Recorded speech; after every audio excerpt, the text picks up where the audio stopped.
Рахмат. Урматтуу президенттин жана өкмөттүн өкүлү. Мен улуттук коопсуздук кызматын каралоо максатында эмес, алардын кадыр баркын сактап калуу максатында азыркы оюмду айтайын деп атам. Мына башкы прокуратуранын башкармалыгынын башчысы мурдагы Улан Чалбаевдин кабинетинен 200 000 акш доллары менен аны пара катары кармашкан. Азыр коомчулукта аябай чоң мындай сенсация болуп атат. Ушул 200 000 долларды улуттук коопсуздук кызматында тергөөчүнүн сейфинен жоголуп кеткен деп атат. Улан Чалбаевдин атасы ошол ири суммадагы акчаны казиного туруп жиберген деп айтып атат. Коомчулук ошого ишенип атат. Эгерде улуттук коопсуздук кызматы андай эмес болсо, жөн эле андай болгон эмес дебей, эмне үчүн ошол далил затты, ошол акчаны сотто көрсөткөн жок? Ошол акчаны эмне үчүн коомчулукка мына серия номер деп бери көрсөтүп, коомчулукту тынчтандырыш керек эле да.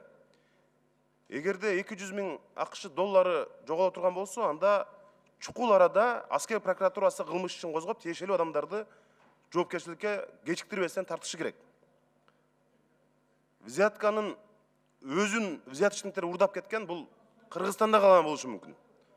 Ошон үчүн муну менен ар кайсы шылтоон айтып, элдин башын айлантып кутулуп кетүүгө мүмкүн эмес. Кутулууга жол жок.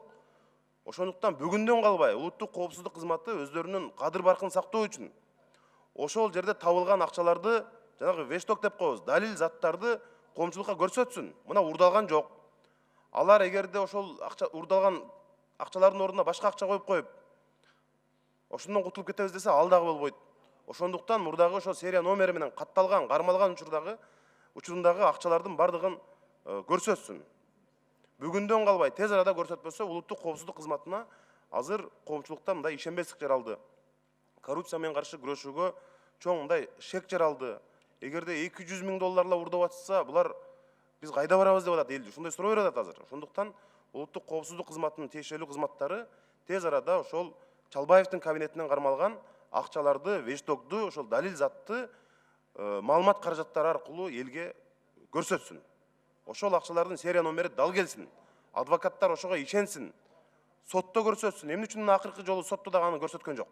Ошондуктан тез арада ошону көрсөтүш керек. Мен ушул улуттук коопсуздук кызматын атайын каралоо максатында эмес, ошолордун мына коомчулукта болуп аткан ар кандай шектенүүлөргө чекит коюп, өздөрүнүн кадыр баркын сактап калсын деген ойдо айтып атам. Рахмат.